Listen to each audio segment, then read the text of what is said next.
কমিয়ে আসতে আসতে এই পর্যায়ে আমরা এসেছি। যেহেতু আসতে পেরেছি, কাজেই বাকি যতটুকু আছে সেটা খুব আটকানোর আমি কোনো সুযোগ দেখি না। এখানে যারা এখানে অংশগ্রহণ করেছেন বিভিন্ন দল থেকে প্রত্যেকেই মানে অভিজ্ঞ ব্যক্তি, এক্সপেরিয়েন্স লোকজন গেছেন, বিশেষ করে সাংবিধানিক বিষয়গুলোতে আইনগত এটার বাধা বা এটার প্রায়োগিক যে মানে প্রায়োগিক সম্ভাব্যতা এবং সেটাকে সর্বোচ্চ লেজিটিমেট ওয়েতে সেটার চেষ্টা তারা চালিয়েছেন। বিএনপির সাথে অন্য দলগুলোর ডিফারেন্সটা শুধু এইটা যে বাংলাদেশ জাতীয়তাবাদী দল হচ্ছে এমন এক সময় পার করে এসেছে, এমন অতীত পার করে এসেছে, তাদের অতীত ইতিহাস তাদেরকে বহু কিছু শিখিয়েছে। ফলে অত্যন্ত সতর্কতার সাথে বাংলাদেশ জাতীয়তাবাদী দলকে আগাতে হয়েছে প্রতিটা বিষয়। যেমন ধরুন যে বিষয়গুলো আমরা এত 8টা মাস সময় ব্যয় করে বিভিন্ন রাজনৈতিক দলগুলো মোটামুটিভাবে এখন কিন্তু মোটা দাগে কখন হবে, আগে হবে, পরে হবে, এগুলো এখন যদি আপনি যদি প্রথম আলোচনাগুলো ভাবেন তাহলে আসলে এগুলো কোনো ইস্যুই না, এগুলো কোনো ইস্যুই না। এবং কিছু কিছু জায়গায় বোধহয় সরকারেরও কিছু এখন হস্তক্ষেপের সুযোগ আছে, সিন্স তারা গতদিনই আমরা দেখলাম চমৎকার ভিডিও যে সবাই সবার সাথে মোটামুটি সৌহার্দ্যপূর্ণ পরিবেশে বেশ প্রফুল্ল উৎফুল্ল একটা পরিবেশই তারা শেষ করেছেন, যেটা এত চমৎকার একটা বাংলাদেশের ইঙ্গিত দেয় আগামীর কিংবা বিগত সময়গুলো 1 বছর যেটা আমরা কাটিয়েছি। অনেক মতানৈক্যতা ছিল মাঠে, আমরা পরস্পরকে অনেক একজন আরেকজনের বিপক্ষে কথা বলেছি, টক শোতে কথা বলেছি, বাট মূল স্পিরিটটা আমরা কিন্তু যদি তাকাই আমরা দেখেছি ধরে রাখতে পেরেছি। এখন যেটা হয়েছে যে বিএনপি এমন অনেক কিছু পার করে এসেছে, তাদের অভিজ্ঞতা তাদেরকে সতর্ক করার কারণে এই যে কাজগুলো আমরা করছি এটা মোস্ট মানে সাস্টেইনেবল ওয়েতে আগামীতে কোনোভাবেই এই যে ধরেন যে মৌলিক পরিবর্তনগুলো আসবে বা যেটাই আসবে সংবিধানে বলুন আর দেশীয় সমগ্র দেশব্যাপী যে সংস্কার, সেইটার বেস্ট মানে পসিবল ইয়েটা ইমপ্লিমেন্টেশনটাই আমরা চাই। ফলে এই কথাটা আসলে এক ধরনের অভিযোগও বিএনপিকে নিয়ে প্রায় করা হয় যে বিএনপি অনেক বেশি সময় নিয়েছে, সেই তো বললো, সেই তো গণভোটে আসলো। দেখুন গণভোটের কিন্তু আমরা ধরনটা বলে দিয়েছি যে কোন ধরনের গণভোটটা আমরা চাইছি এবং কোন ধরনের গণভোট হলে যেটা আমাদের বিদ্যমান মানে সিস্টেমের সাথে বা সংবিধানের সাথে সাংঘর্ষিক না হয়েও সংবিধানের মৌলিক কাঠামো পরিবর্তনের কিছু মানে জনগণের মতামতটা আসবে। আগামী সংসদ তো কেবল 300 ব্যক্তির সরকার চালানোর সংবিধান মানে সংসদ হতে যাচ্ছে না। যদি ঐকমত্য কমিশন মানে সনদে সবাই সই করতে পারেন এবং যখন জুলাই সনদ যদি যখন বাস্তবায়ন হবে এটা হবে মোস্ট পাওয়ারফুল সংসদ, যারা একই সাথে মানে সেই ক্ষমতাও নিয়ে আসবে যে ক্ষমতা তাদের সংবিধানের মৌলিক পরিবর্তন করার সামর্থ্য দেয়। এইটা কিন্তু অন্য যে কোনো সরকারের মানে যে কোনো পার্লামেন্টের তুলনায় এটা it will be really very powerful and very vibrant মানে পার্লামেন্ট। ফলে এই যে আলোচনাগুলো হয়েছে ওয়েল স্পেন্ড 8 মান্থস, আপনি যদি আমাকে বলেন এই জিনিসগুলো আমাদেরও শেখার ছিল এবং খুবই এবং এই যে যখনই ধরুন সারাদিন বহু কিছু ঘটেছে না, এর মধ্যে তো অসংখ্য ষড়যন্ত্রও হয়েছে যেন আমাদের বিভিন্ন পক্ষের মধ্যে বিবাদ মানে আমরা বিবাদমান হয়ে উঠি। আমরা সরাসরি অনেক ক্ষেত্রে মুখোমুখি হয়েছি, মাঠে অনেক কথা হয়েছে, কিন্তু ওই যে বললাম আপনাকে ওই সুদ হয়ে গেছে, সবকিছু কমফোর্ট হয়ে গেছে যখন ঐকমত্য কমিশনে সবাই বসেছেন। কারণ হচ্ছে ওই একটা জায়গায় প্রত্যেকে প্রুফ করতে সক্ষম হয়েছেন যে আমরা আসলে দেশটার বেটারমেন্ট চাইছি, আমরা গণতান্ত্রিক প্রক্রিয়াকে প্রতিষ্ঠিত করতে চাইছি, আমরা চাইছি যে আর কখনোই মাফিয়া সরকার ফেরত না আসে। জি তাসিন আপা, মোটামুটি ভাবে গণভোট এবং যে প্রচলিত জাতীয় সংসদ নির্বাচন ভোট সেটি নিয়ে কি হবে সেই বিষয়ে একমত হয়ে গেছে, কিন্তু কিভাবে হবে সেটি নিয়ে এখনো একটা দারুণ দ্বিমত রয়েছে। এবং যেহেতু আমরা বরাবরই বিভাজিত জাতি, এই দ্বিমত থেকে আমাদের ভিতরে নানা ধরনের সংশয়, সন্দেহ, এমনকি আমরা বিভাজিত হই। আপনারা বিএনপি বড় দল হিসেবে 75টি পয়েন্টে একমত হয়েছে শেষ পর্যন্ত, মানে সব রাজনৈতিক দলের একমত। এখন যে জুলাই সনদটা তৈরি হতে যাচ্ছে সেখানে এই 75টা পয়েন্টে একমত হিসেবেই থাকছে, কিন্তু ধরেন যেগুলোতে বিএনপি তার অভিজ্ঞতার কারণে, ইতিহাস থেকে শিক্ষার কারণে, বাস্তবসম্মত রাষ্ট্র চালানোর অভিজ্ঞতা থেকে বিরোধিতা করেছে, সম্ভবত নোট অফ ডিসেন্টে সেগুলোও থাকছে। ফলে এইটা কি ভবিষ্যতে বিএনপির মতো একটি বড় রাজনৈতিক দলকে কাহিল করার বা কাবু করার কোনো হাতিয়ার হিসেবে অন্য রাজনৈতিক দলগুলো ব্যবহার করবে কিনা, এবং আপনারা কি গণভোটটা কেন একসঙ্গে চান না? একসঙ্গে হলে কি সমস্যা? দেখেন এখানে প্রথমত একটা ব্যাপার আমি বলি যে একসাথে চাই না, ব্যাপারটা এরকম না। আমরা আলাদা চান, একটু মানে যদি একটু ভেঙে বলি তাহলে ইজি হবে। সর্বশেষ যে বৈঠকটি হয়েছে এই বৈঠকে আমরা আমাদের পক্ষ থেকে কোনো রিজার্ভেশন দিয়ে দিইনি, আমরা পরামর্শ দিয়েছি। আমরা বলেছি এটা পূর্বে হলে ভালো। জামাত ইসলামীও সেম কথা বলেছেন। শুধু জামাত ইসলামী বা এনসিপি না, আদার পলিটিক্যাল এন্টিটি যেগুলো ছিল সেখানে তারাও তাদের মতামত এই জায়গাগুলোতে দিয়েছেন। কাজেই দেয়ার ইজ নো রিজার্ভেশন। ব্যাপারটা এরকম না যে দেখেন আমরা তো একটা জায়গায় এসেছি এবং আপনি যেটা মাহমুদ হাবিব আপা বলেছেন যে এটা কিন্তু একটা বিরাট পরিবর্তন। আপনি বাংলাদেশের হিস্ট্রিতে এই ধরনের পরিবর্তন আপনি দেখবেন না। একই সাথে যে সংসদ গঠিত হচ্ছে কনস্টিটিউশন পাওয়ার মানে গাঠনিক যে সংস্কার, একেবারে মৌলিক যে জায়গাটাতে আপনি হাত দেওয়ার মতন একটা ক্ষমতা কিন্তু আপনি নেক্সট পার্লামেন্টকে দিচ্ছেন। প্যারালালি আপনি যেই যেই মানে স্ট্রেংথ নিয়ে নেক্সট পার্লামেন্ট পরিচালিত হবে, আমরা বলেছি ডুয়েল রোল তারা প্লে করবে, এটাও কিন্তু আমাদেরই একটা পরামর্শ ছিল, প্রথম থেকে আমরা এটা বলেছিলাম। আপনি যে প্রশ্নটা করেছেন, দেখেন দেয়ার ইজ নো রিজার্ভেশন, আমরা পরামর্শ দিয়েছি এবং সেই জায়গাটাতে ছাড় দেওয়ার প্রবণতা কিন্তু সব দলের মধ্যে ইতিমধ্যে আপনি দেখেছেন। কাজেই এটা সলভ, আমরা বলেছি যে আসুক, আমাদের কাছে তো আরো মানে একটা পুরা একটা রেডি একটা পেপার আমাদের কাছে আসবে, আমরা সেটা দেখব, আমরা অন্যান্য দলের রেসপন্সগুলো আমরা দেখব। কাজেই আমার কাছে মনে হয়েছে যে এখানে আর বিতর্কের জায়গাটা অনেক কমে এসছে, আমরা সমাধানের পথে এগুচ্ছি। যেই জায়গাটাতে বড় আলোচনা ছিল, আপনি দেখেছেন 5 তারিখের যে আলোচনা, সেটার পর কিন্তু একটা জায়গায় আমরা আটকে ছিলাম, সেটা হচ্ছে যে গণভোটটার প্রক্রিয়া কিভাবে হবে, এটা কি আসলে অডিয়েন্সের মাধ্যমে হবে নাকি রাষ্ট্রপতির যে আদেশ, যেটা প্রধান উপদেষ্টার মাধ্যমে তার কাছ থেকে একটা আদেশ চাওয়া হবে, সেই আদেশ হবে, এইগুলো অনেক ডিবেট, সব জায়গায় কিন্তু আমরা কিন্তু এটাকে ওভারকাম করেছি। এবং এটার স্ট্যাটাস কি হবে, এটা কি আমরা দেখেছি বিভিন্ন সময় সংবিধান সংশোধনের জন্য কিন্তু গণভোটের আস্কিং আসে মাঝে মাঝে, হ্যাঁ, সেটা কিন্তু মানে যখন সংসদ বলবৎ থাকে তখনও করার সুযোগ থাকে, কিন্তু এটা কেন এক্সেপশনাল, এই গণভোটটা কেন আলাদা, সেটারও কিন্তু ব্যাখ্যাগুলো আমরা এখন জেনেছি। কাজেই দেখেন, আমার কাছে মনে হয়েছে যে এখানে শুধু এনসিপি না, কোনো পলিটিক্যাল পার্টি তার রিজার্ভেশন দেখেনি। বাংলাদেশের প্রশ্নে, বাংলাদেশের স্বাধীনতার প্রশ্নে, সার্বভৌমত্বের প্রশ্নে, সাধারণ মানুষের ভালোবাসা, সাধারণ মানুষের বেটারমেন্টের প্রশ্নে কিন্তু সবাই এক হয়েছে। কাজেই জুলাই সনদের অবয়বটা কেমন হচ্ছে তাহলে? এখন দেখেন, আপনি আরেকটা প্রশ্ন যেটা করেছেন, এটা মোস্ট ইম্পর্টেন্ট কোশ্চেন, সেটা হচ্ছে যে বেশ কিছু পয়েন্টে বিএনপি নোট অফ ডিসেন্ট আছে, অন্য দলগুলোরও আছে। দেখেন, note of what does it mean basically, note of dissent হচ্ছে আপনার সেখানে দ্বিমত থাকলেও, ভালো করে আমরা ব্যাপারটা একটু বুঝি, আপনার সেখানে দ্বিমত থাকলেও সংখ্যাগরিষ্ঠতা যেহেতু সেখানে মন্তব্য দিয়েছেন, আপনি সেটা মেনে নিচ্ছেন। কাজেই এটা এখন বিএনপিকে প্রুফ করতে হবে যে বিএনপি এই জায়গাটাতে উদার থাকে কিনা, যদি তারা নেক্সট পার্লামেন্টে সরকার গঠন করে। এবং আমরা এটা বিশ্বাস করতে চাই যে যে ধরনের উদারতার পরিচয় তারা ইতিমধ্যে দিয়েছেন, যে ধরনের উদারতা, আপনি খেয়াল করে দেখেন, এই কমিশনে আমাদের একজন মেম্বার কিন্তু সেই কমিশনে বসে সালাউদ্দিন ভাইকে বলেছেন সালাউদ্দিন কমিশনে পরিণত হয়েছে। তারপর আমরা এন্ডিংটা কি দেখলাম, এন্ডিংয়ে এই সালাউদ্দিন ভাইরাই তো তাদের স্যাক্রিফাইস করে, যেখানে বিএনপি গণভোটের কথা শুনলে, যেখানে সংশোধনের কথা শুনলে, সংস্কারের কথা শুনলে আপনার জেনেছেন, দেখেছেন সেখানে বিএনপি কতটা অ্যাডামেন্ট ছিল, সেটা থেকে তারা সরে এসছে। কাজেই আমরা ওই আস্থাটা রাখতে চাই, আমরা ওই বিশ্বাসটা রাখতে চাই, যেই সরকার গঠন করবে, যেহেতু এটা মানে সর্বোচ্চ ম্যান্ডেট, একদম রাষ্ট্রের সর্বোচ্চ একটা ম্যান্ডেট, তারা এটা নিয়ে তারা সামনের দিকে এগোবে। কাজেই এটা একটা বিরাট কমিটমেন্ট, কিন্তু আপনি চাইলেই সেখানে চলচাতুরতা করবেন, সেই সুযোগটা থাকবে না। এবং যদি আপনি করেন তাহলে তো অবভিয়াসলি জনগণ এটা এখন একদম নিট এন্ড ক্লিন পরিষ্কার, এবং জনগণ আপনাকে নিশ্চয়ই ধরবে। ডক্টর নাকিবুর রহমান নিশ্চয়ই শুনতে পাচ্ছেন আমাকে। নাকিব ভাই, ধন্যবাদ আমাদের সঙ্গে যুক্ত হওয়ার জন্য। আপনার কাছে আমার প্রথম প্রশ্ন হচ্ছে, এবি পার্টির প্রধান বলেছেন যে বড় দলগুলোর ইগো হচ্ছে জাতীয় ঐক্যের পথে প্রধান অন্তরায়। বড় দল বলতে আবার এবি পার্টির সাধারণ সম্পাদক একটু আগে আমাদের আরেকটা অনুষ্ঠানে বলেছেন যে প্রধান উপদেষ্টার কাছে নিরাপত্তা পরিষদের স্থায়ী সদস্য হচ্ছে 3টি দল, বিএনপি, জামাত ইসলামী এবং এনসিপি, কারণ তাদের সঙ্গে আলাদাভাবে বৈঠকে বসেন। ফলে আপনাদের এই ইগো জুলাই সনদ নিয়ে, অথবা যদি বলি গণভোট একসাথে করা নাকি আলাদা করা নিয়ে, সেইটা কি শেষ পর্যন্ত জাতীয় ঐক্যকে বাধাগ্রস্ত করতে পারে? এখনো সেই আশঙ্কা আছে নাকি সেটি কেটে গেল? ধন্যবাদ মিশু ভাই, এবং আমি আমার সহ আলোচক বৃন্দকে শুভেচ্ছা জানিয়ে শুরু করছি। আমার কথা সম্ভবত শোনা যাচ্ছে? যদি আমাকে জি শোনা যাচ্ছে তো? জি জি, অনেক ধন্যবাদ আপনাকে, এবং আপনার মাধ্যমে দর্শকদের শুভেচ্ছা জানিয়ে শুরু করছি। আপনি যে প্রশ্নটা করলেন, আমি কোনো ব্যক্তি বিশেষ কিংবা কোনো দলের মন্তব্য যেটা আছে সেটাকে সম্মান করি, এবং এটার পরিপ্রেক্ষিতে আমি মনে হয় যে স্পেসিফিক জবাব দেওয়াটা এটা সঠিক মনে করি না। আমি জেনারেলি আপনার প্রশ্নের উত্তরটা দেব।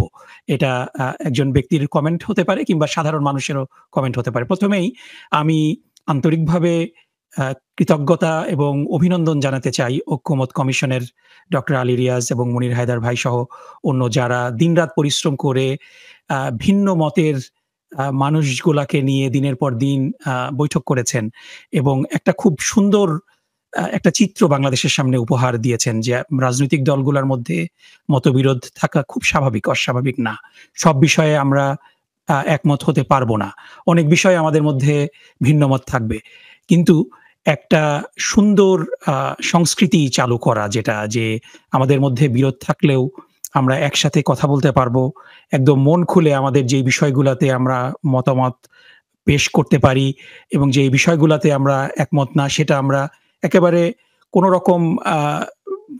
রকম কি বলা যায় যে কনসিকুয়েন্সের ভয় না করে আমরা আমাদের মতামতগুলো প্রকাশ করতে পারছি। এই যে পরিবেশটা সৃষ্টি হয়েছে, এবং গতকাল আমার মনে হয় যে বাংলাদেশের প্রত্যেকটা মানুষেরই খুশি হওয়ার একটা দিন, যে অনেক রকম ভিন্ন মত থাকার পরও একটা জায়গায় এসে সবাই ঐক্যমত পোষণ করেছে, এবং স্টিল কিছু মৌলিক বিষয়ে এখনো মতপার্থক্য রয়েছে, কিন্তু গণভোটের বিষয়ে এবং একটা সামনে এগিয়ে যাওয়ার যে একটা প্যাথ ফরওয়ার্ড হলো, এটা কিন্তু সিগনিফিকেন্ট। সো আমরা যদি সত্যি কথা বলতে কি, আমরা যদি এখন বর্তমানে আমরা যদি মানে যে মন্তব্যটা এসেছে যে জামাত, বিএনপি এবং এনসিপি কে গুরুত্ব দেওয়া হচ্ছে, এটা ন্যাশনাল সিকিউরিটি কাউন্সিলের মতো হয়ে গেছে, বিষয়টা ঠিক এরকম না। সবাইকেই কিন্তু বিভিন্ন যে নীতি নির্ধারণী পর্যায়ের যে বৈঠকগুলো হয় সবাইকে দাওয়াত দেওয়া হয়।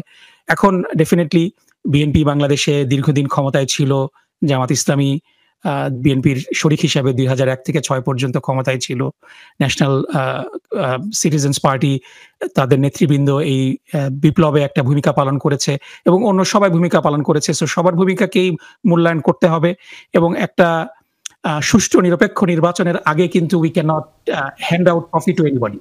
সো এদিক থেকে সবাইকেই সতর্ক হতে হবে যেন কাউকে অতিরিক্ত সুবিধা না দেওয়া হয় এবং কাউকে বঞ্চিতও করা না হয়। সো এই বিষয়টা সবাইকেই লক্ষ্য রাখতে হবে। বাট রিয়ালিটিটা হলো যে যাদের জনবল বেশি, যাদের স্ট্রিট পাওয়ার একটু বেশি, তারা একটু বেশি হাইলাইটেড হবেন, এটা খুবই স্বাভাবিক। মানে কিন্তু সে আপনার স্টেট পাওয়ার বেশির কারণে, আপনাদের ইগোর কারণে যদি জাতীয় ঐক্য ক্ষতিগ্রস্ত হয়, তাহলে সেটি কেমন হবে? না, এটার কারণে আমি মনে করি না জাতীয় ঐক্য ক্ষতিগ্রস্ত হবে, এবং এটার একটা দায়িত্ব রয়েছে বর্তমান প্রশাসন এবং তত্ত্বাবধায়ক সরকারের যারা নীতি নির্ধারক আছেন, তাদেরকে মেকশিওর করতে হবে যে কেউ যেন বঞ্চিত না হয়। কোনো দল ছোট কিংবা কোনো দল বড়, এই কারণে তারা বিশেষ সুবিধা পাবে বা কাউকে সুবিধা বঞ্চিত করা হবে, এটা যেন না হয়। কারণ অতীতে কি ঘটেছে এটা অতীতেই ঘটে গিয়েছে, আমাদের সামনে বর্তমান এবং ভবিষ্যৎটাই পরিধানযোগ্য, এবং এ কারণেই জাতীয় ঐক্যের স্বার্থেই সবাইকে নিয়েই পথে চলতে হবে। যেইভাবে ঐক্যমত কমিশন সবাইকে সম্মান করেছে এবং সবার কথাকেই গুরুত্ব দিয়ে শুনেছে, আমার মনে হয় যে এই এক্সাম্পলটা জাতির সামনে একটা মাইল ফলক হয়ে থাকবে। এবং এখনো ছোটখাটো দুই একটা জায়গায় দ্বিমত হয়েছে, গণভোটটি নির্বাচনের দিন হবে না নভেম্বরে হবে, এটা নিয়েও আলোচনা হবে। সো একটা জিনিস আমাদের মনে রাখতে হবে যে ইভেন একটা পরিবারের মধ্যেও স্বামী স্ত্রীর মধ্যে ভিন্ন মত থাকে, ভাইদের মধ্যে, বোনদের মধ্যে ভিন্ন মত থাকে, কিন্তু সবাই মিলেই কিন্তু পরিবার। ভিন্ন মত। নকিব ভাই, আপনাকে একটু থামাই, আমি আবার একটু হাবিব আপা, মানবাধিকার পরিস্থিতি নিয়ে হিউম্যান রাইটস ওয়াচ একটি বিবৃতি দিয়েছে। বিবৃতিটি বাংলাদেশের জন্য খুব সুখকর না। আপনার নিশ্চয়ই মনে আছে হিউম্যান রাইটস ওয়াচই প্রথম বিএনপি নেতা, যার এখন খোঁজই পাওয়া যায় না, জনাব ইলিয়াসের কথা বলছি, তাকে নিয়ে প্রথম রিপোর্টটি তারাই করেছিল আন্তর্জাতিকভাবে। ফলে তখন এই কমিশনের যে রিপোর্ট সবগুলোই তৎকালীন যে সরকার, ক্ষমতাচ্যুত আওয়ামী লীগ সরকারের বিরুদ্ধে ছিল। আজকে এই রিপোর্টটি আসার আগে পরে সরকারের যে প্রতিক্রিয়া, বিশেষ করে প্রেস সেক্রেটারি, সেটাও খুব ইতিবাচক না। বলা হচ্ছে স্থানীয় পত্রিকা, লোকাল পত্রিকার উপর ভর করে সবসময় এভাবেই রিপোর্টগুলো হয়, এবং তারা সেই রিপোর্টের শেষে এটাও বলছে যে এখন একটা বাংলাদেশে একটি মানবাধিকার কমিশন, এই সরকার এত কমিশন করেছে কিন্তু বাংলাদেশের এখন কোনো মানবাধিকার কমিশন নাই। কমিশনের শুধু একজন সচিব রয়েছেন, কোনো অর্থাৎ কমিশন পূর্ণাঙ্গভাবে গঠিত হয়নি। তারা নিরাপদ এবং অংশগ্রহণমূলক নির্বাচনের উপর গুরুত্ব দেওয়ার কথা বলছে। এই পরিস্থিতি নিয়ে সত্যি সত্যি আপনারাও খানিকটু উদ্বিগ্ন কিনা মানবাধিকার পরিস্থিতি নিয়ে? দেখুন, এই বিষয়টা প্রথমে আমি রিপোর্টটা নিয়ে একটু বলি। নিঃসন্দেহে হিউম্যান রাইটস ওয়াচ অতীতেও বহুবার যখন নানাভাবে ব্যাপকভাবে হিউম্যান রাইটস লঙ্ঘিত হয়েছে ওই সময় সেগুলো নিয়ে কথা বলেছেন। কিন্তু যদি গুরুত্ব বিচার করে, আপনি তো বোধহয় পড়েছেন স্টেটমেন্টটা, প্রথমত আওয়ামী লীগকে নিষিদ্ধ করা হয়েছে এবং নির্বাহী আদেশে এটা একটা নিষিদ্ধ দল, কাজে শান্তিপূর্ণভাবে তাদের কর্মীদের সমাবেশ করতে দেওয়ার সুযোগ আদৌ আছে কিনা প্রথমে তো আপনাকে এটা বুঝতে হবে। দ্বিতীয়ত, তারা শান্তিপূর্ণ সমাবেশ তো করছে না, এটা এক ধরনের কেমন যেন হুট করে উদয় হয়ে একটা রাস্তার মধ্যে এক ধরনের মিছিলটা কিন্তু ঝটিকা মিছিলের সীমাবদ্ধ এই জন্য থাকবে না যে তৎকালীন যে হিউম্যান রাইটস গুলোর ভায়োলেশন হয়েছে সেইটার সাথে এটা ডিফারেন্সটা একেবারে ভেরি এভিডেন্ট। তৎকালীন হিউম্যান রাইটস বিরোধী দল যারা ছিলেন তাদেরকে তুলে নিয়ে যাওয়া হয়েছে, গুম করা হয়েছে, তাদেরকে ক্রস ফায়ারে মেরে ফেলা হয়েছে, তাদেরকে বিনা কারণে স্রেফ একটা দল করার জন্য মানে কোনো মামলা ছাড়া তাদেরকে অ্যারেস্ট করা হয়েছে, অজ্ঞাতনামাতে শত শত মানুষকে তুলে নিয়ে যাওয়া হয়েছে। ওইটা ছিল তৎকালীন মানবাধিকারের লঙ্ঘন। আর এখনকার মানবাধিকারের লঙ্ঘন কি? আমরা প্রতিনিয়ত আমরা অডিও শুনি যেখানে আস্ফালন শোনা যায় যে দেশে আনরেস্ট তৈরি করো, অমুকটা করো, তমুকটা করো, এবং ইনাদের নেতৃস্থানীয় ব্যক্তিরা বলেন, এই দলটির নেতৃস্থানীয় ব্যক্তিরা এমন ভয়াবহ সব ভিডিও বার্তা দেন এবং এমন ধরনের কথোপকথন নিয়মিত তারা মানে ওপেন ইউটিউবে এসে বলেন। উদাহরণ হিসেবে আপনি দুটো ঘটনার কথা বলেছেন, একটা হচ্ছে সাংবাদিক পান্না, ঢাকা বিশ্ববিদ্যালয়ের আইনের শিক্ষক হাফিজুর রহমান কার্জন, তারা যে সেমিনারটা বা একটা অনুষ্ঠানটাই ছিল যেটাকে সরকার বলছে রাষ্ট্রদ্রোহিতা বা রাষ্ট্রের বিরুদ্ধে ষড়যন্ত্র, সেটার উদাহরণ টেনে তারা বলছে যে এটি কোনো রাজনৈতিক সমাবেশ ছিল না এবং তারা পেশাজীবী, তাদের বিরুদ্ধে অভিযোগ থাকলে তাদেরকে যে আইনে গ্রেপ্তার করা হয়েছে সংশোধিত মানে আইন। এইটা হচ্ছে, আমি আসছি এই বিষয়টা, আমি জাস্ট আগে আপনাকে বলছি, এটা বিভিন্ন আপনি দেখেন পড়ে এটা বিভিন্ন স্ট্যান্ডাতে এইটা বলা আছে যে বিভিন্ন প্যারাতে যে তাদেরকে শান্তিপূর্ণভাবে এগুলো করতে দেওয়া হয়নি, সুযোগ নাই। এই কারণে যে শান্তিপূর্ণ মিছিলটা আপনি আশা করছেন যে শান্তিপূর্ণ হতে পারে, আমাদের আইন শৃঙ্খলা রক্ষাকারী বাহিনী বা অন্য কেউ যদি এটা বসে তাদেরকে করতে দেয়, এটা যে পরবর্তীতে আরো ভয়ঙ্কর কোনো সিচুয়েশনের দিকে যাবে না, প্রিভেনশন তারা গ্রহণ করেছে, এটা একটা। আর দ্বিতীয়ত এই বিষয়টা নিয়ে আপনি যেটা তুললেন, এটা নিয়ে এক ধরনের আমি সকলের মধ্যে এক ধরনের প্রশ্ন আছে, কিন্তু দেখুন ওইটার আগেই ব্যাক টু ব্যাক কিছু ঘটনা আমাদেরকে জানানো হয়েছে ইন্টেলিজেন্স থেকে, যেমন ট্রেনিং হচ্ছে, এটা হচ্ছে, ওটা হচ্ছে।